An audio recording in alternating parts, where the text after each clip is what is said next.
procrastination usually means you never get started.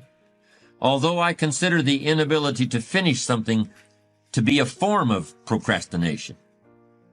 Ask people why they procrastinate, and you'll often hear something like this: I'm a perfectionist. Everything has to be just right before I can get down to work. No distractions, not too much noise, no telephone calls interrupting me, and of course I have to be feeling well physically too. I can't work when I have a headache. The other end of procrastination, being unable to finish, also has a perfectionist explanation. I'm just never satisfied. I'm my own harshest critic. If all the I's aren't dotted and all the T's aren't crossed, I just can't consider that I'm done. That's just the way I am, and I'll probably never change. Do you see what's going on here? A fault is being turned into a virtue. The perfectionist is saying that his standards are just too high for this world. This fault into virtue syndrome is a common defense when people are called upon to discuss their weaknesses.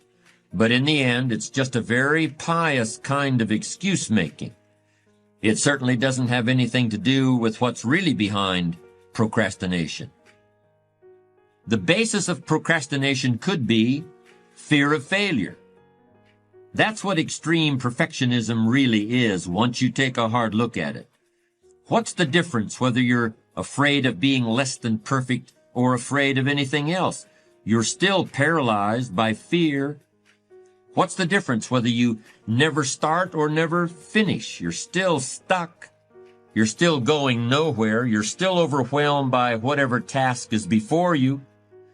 You're still allowing yourself to be dominated by a negative vision of the future in which you see yourself being criticized or laughed at or punished or written out of town on a rail. Of course, this negative vision of the future is really a mechanism that allows you to do nothing. It's a very convenient mental tool. Well, I'm going to tell you how to overcome procrastination. I'm going to show you how to turn procrastination into perseverance. And if you do what I suggest, the process will be virtually painless. I'm going to be very specific about how you can do this. A moment ago, I referred to a negative vision of the future as a mental tool for inactivity. If you've been using that tool, I'm going to ask you to toss it aside and start using two other very powerful principles that foster productivity and perseverance instead of passivity and procrastination. The first principle is break it down. No matter what you're trying to accomplish, whether it's writing a book or climbing a mountain or painting a house, the key to achievement is your ability to break down the task into manageable pieces and knock them off one at a time.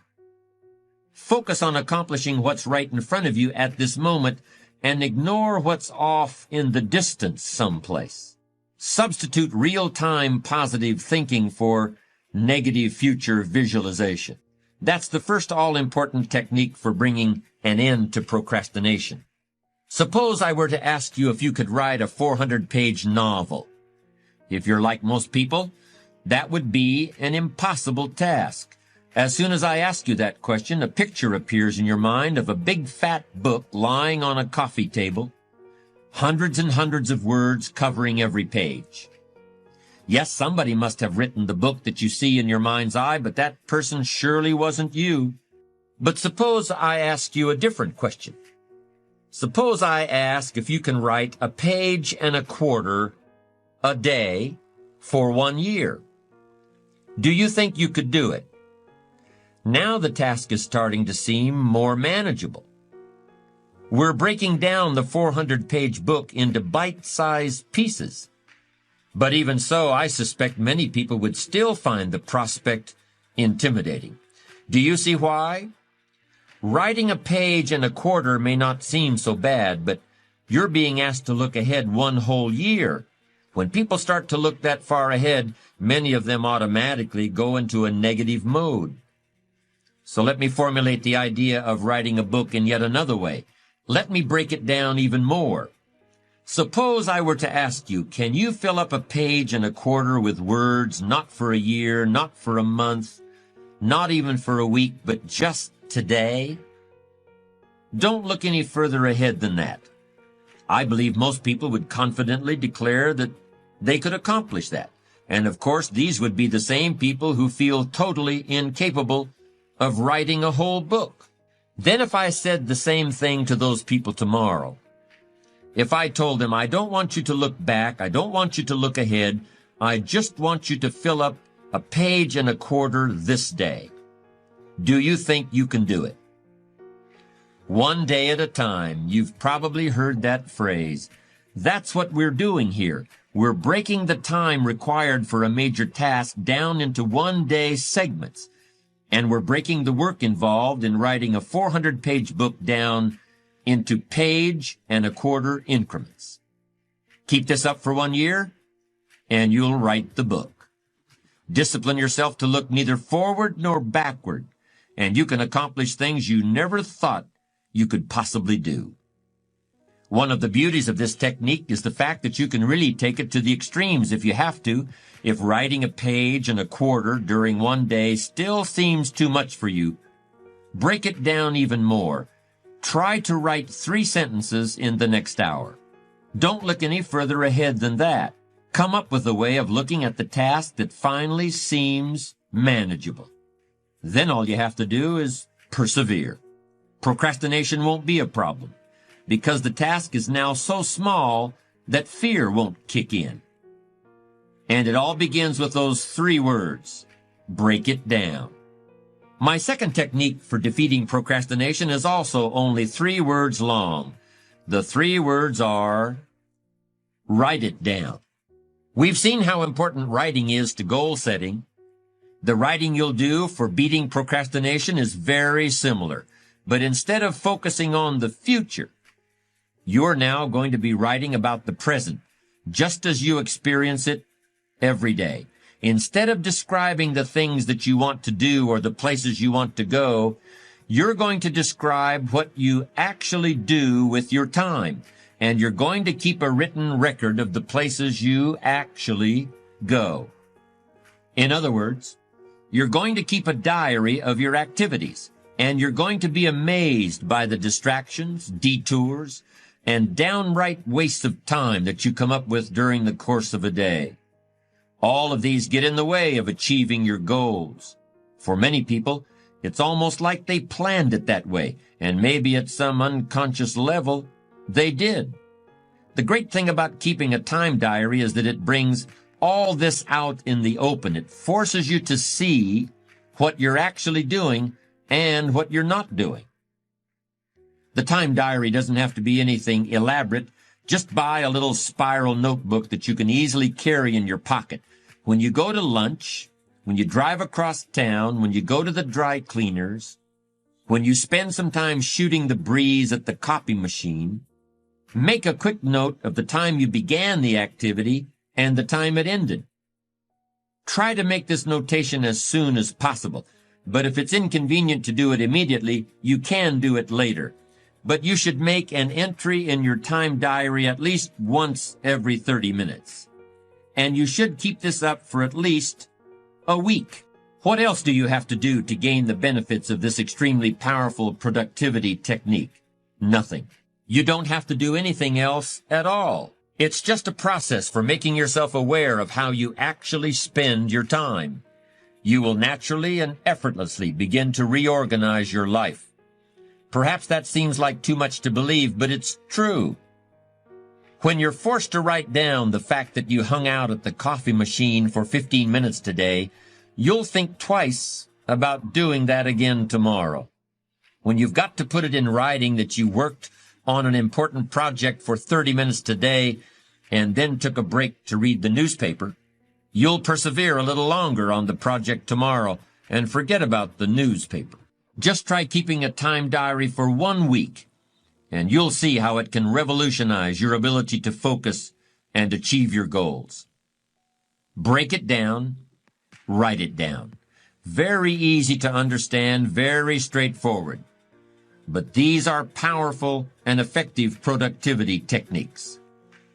This is how you put an end to procrastination. This is how you get yourself started. But how do you keep going?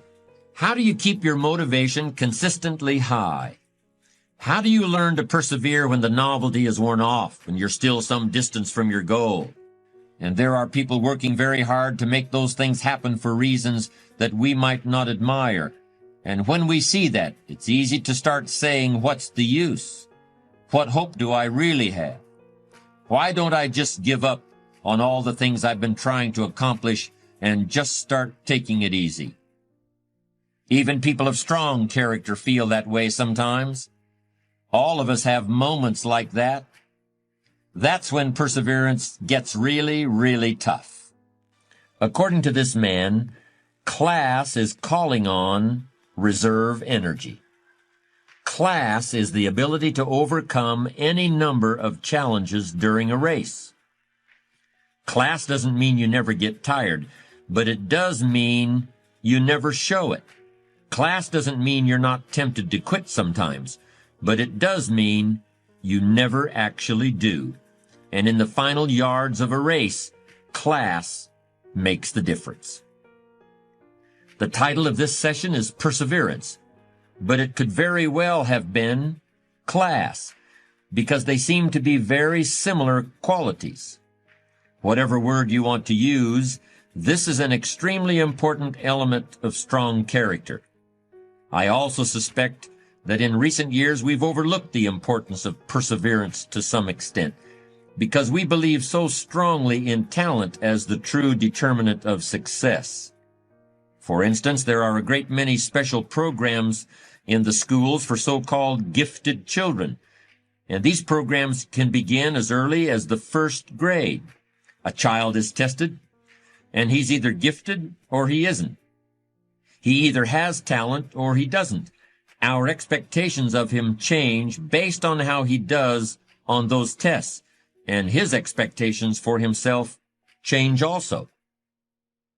Of course, there are some educational systems that place a little less faith in talent and a little more faith in long, hard work.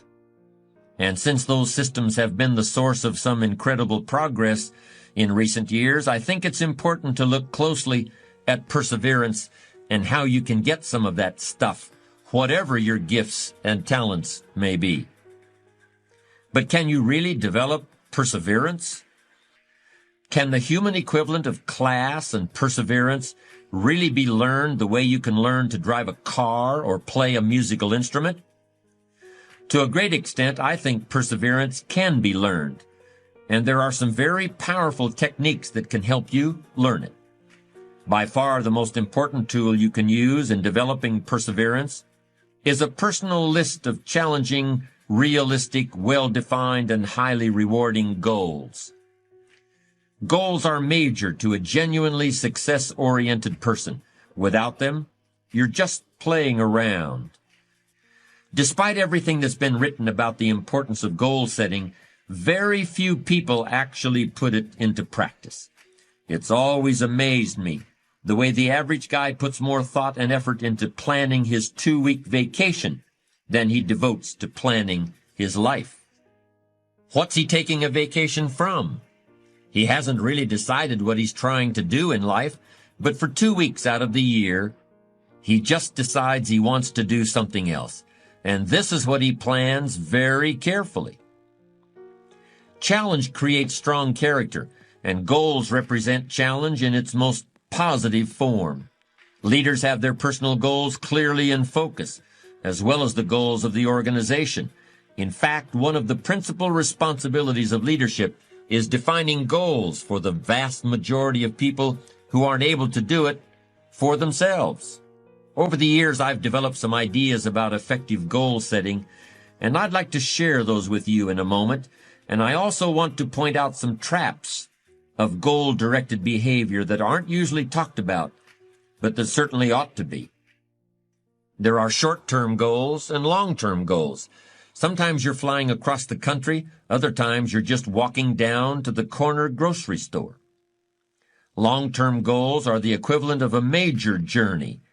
When you reach the point where you've achieved your long-term goals, Your life will be fundamentally changed, and the process of getting to that point will transform you into a stronger, wiser, higher-performing person than you are now. How can you identify your long-term goals? On a sheet of paper or in a notebook, write these 5 headings. Number 1, what do I want to do? Number 2, what do I want to be? Number 3, what do I want to see? Number 4, what do I want to have? And number 5, where do I want to go? Now, under each of these categories, write down several possible long-term goals. Be very relaxed about this. Just allow your mind to flow and come up with 3 to 6 ideas for each category. Don't worry about a lot of details at this point, and don't spend too much time describing a particular goal. In category number 1, for example, what do I want to do? Suppose you want to write a book about the history of your family, going back to the arrival of your great-grandparents in the United States.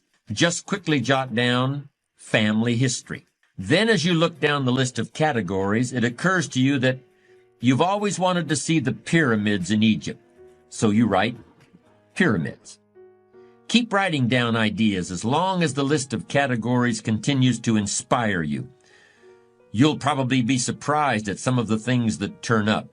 You may have kept a great many desires and aspirations hidden in the back of your mind, but the opportunity to write them down will move them to the forefront of your consciousness.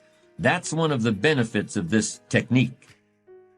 When you're satisfied with your list of long-term goals, read through the list once again. Then, beside each item, write the number of years that you believe it will take you to achieve that particular goal.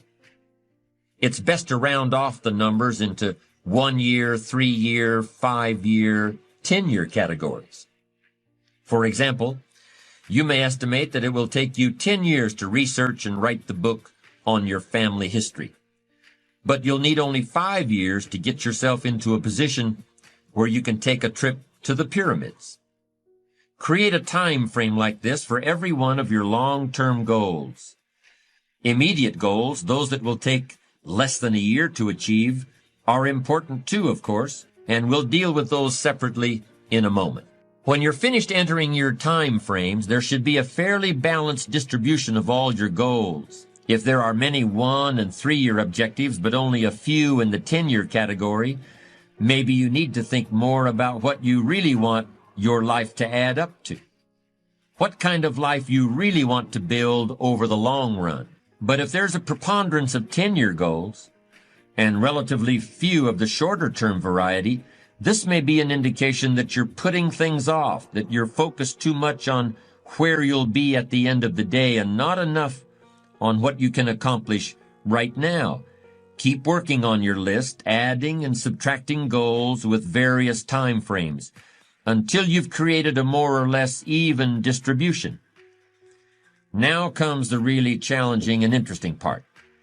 So far, you've just been adding things to the list, but now it's time to start making some selections.